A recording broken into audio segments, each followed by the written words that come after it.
Hello guys, how are you guys doing? Let's discuss. I want us to talk today on the F1 to EB3 visa pathway, okay? F1 to EB3. I see a lot of companies now going into the F1 to EB3 for nurses. I've talked about this in my previous videos that this is the pathway that staffing companies are now using to bring nurses to the US. So let me explain to you what this actually means, how it goes in my little knowledge, what I know. So first of all, what is the F1 visa?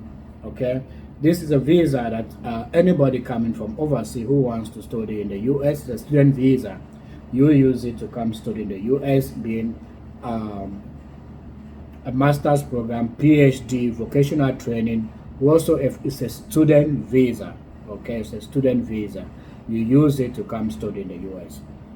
The EB3 is the work visa, what we call the green card process. Green card means permanent permit, it's an old name, so they keep using it. So when you say they're applying for your green card, it means they're applying for your permanent permit. Yeah. So this is the visa that most staffing companies use to bring nurses who pass the NCLEX to come work in the US. Not only nurses, any professional. It's a work visa. It's a work visa. Now, this visa in recent years is facing retrogression. It's taken about 2 years for somebody who is out of the US to have it go through to come work here. From the time the application is submitted to when you get approval, you get a date to go for the interview in your country of residence to the time you travel is actually long. This has been for Filipinos, they take 2 years, Indian is 10 years, but for most African countries, it used to be 6 to 9 months. When you pass your NCLEX, it's easy for you to come to the US, but it is general now for every nation. It's a process right now. So these staffing companies that go out, that are authorized to go out and bring nurses to solve the vacancy, the unemployment issue, are facing a lot of problem having nurses. So they are now embarking into the F1 to EB3 visa pathway, which is what I want to explain to you right now so that you understand. Okay? So now, what they do now, what that means is you come to the US as a student. But before then, most companies, they want you to have your CS reports and possibly your ATT, your authorization to test, so that when you come to the US, you will be ready to take your exam, your NCLEX exam as soon as possible, and you start working as an RN. So these are two visa process put together. You will normally go through the F1 process, which you have to apply to a university, undergo the process, the English language requirements, the bank statement, and everything. But the good thing is, if you get signed to a staffing company that does this, you are guaranteed, because you sign a contract, that when you come to the US through the F1 visa, they will apply for your EB3.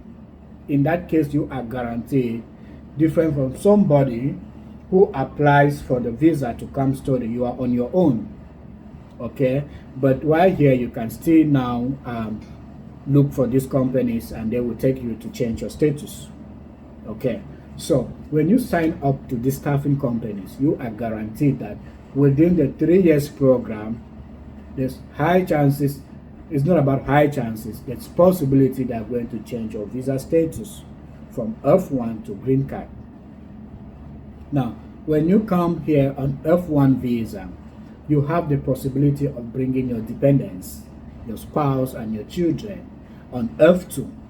So the school will issue you the F2, which you can use to apply for the visa for your dependents. But you are responsible for this. Most they are not responsible. They can help you, guide you, tell you the requirements that you need. It's a simple process you can do on your own, but you are responsible. And remember that dependents on F2 visa are not allowed to work in the US. So you have to think, if you're able to take care of your dependents. More so, when you request for F2, they will ask you to show a certain amount per dependent, showing that you will be able to take care of them when they come. That one is a bank statement, which you can do that. Okay. Now, when you come to the US and then you pass your NCLEX, you are placed in one of these staffing companies' hospitals, which will be working as RN, and then you continue your master's program, and then the company now will submit for your EB3 process.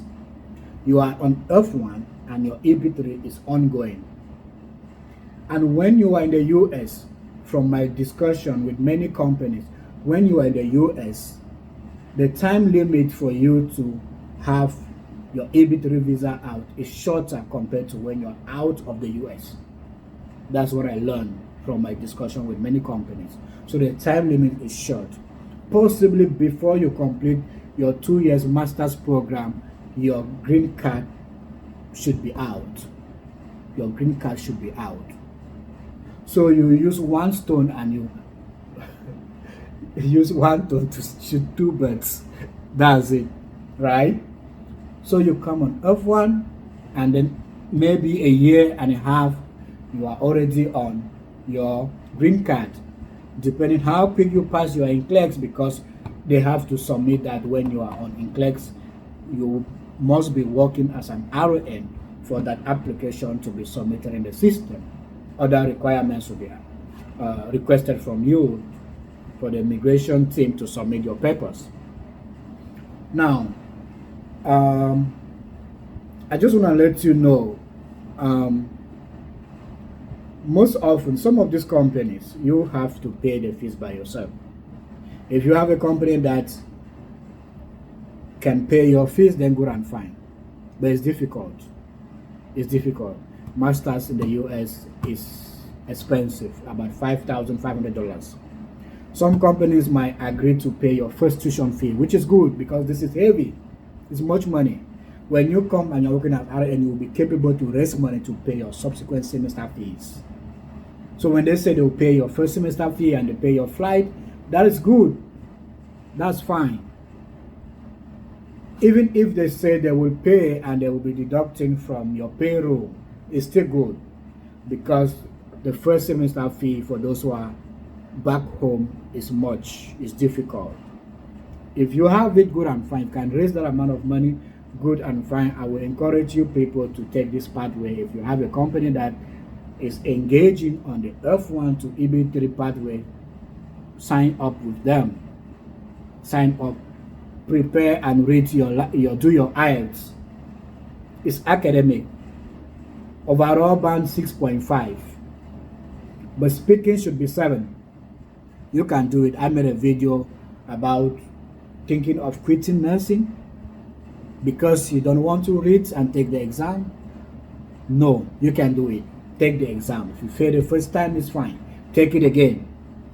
The good thing with this pathway is that students come in as per semester. So if you miss the next semester you will come in. Make sure you have the requirements they are asking from you. Okay, so I said let me explain this pathway because I've been talking about it in most of my videos, and I decided to make a separate video for this. If you have more questions on this, please put them down on my YouTube channel. I will post this video there. Ask your questions and I will answer them for you. Okay, ask your question and I will answer them for you. See you and good luck. All the best in your journey to the US.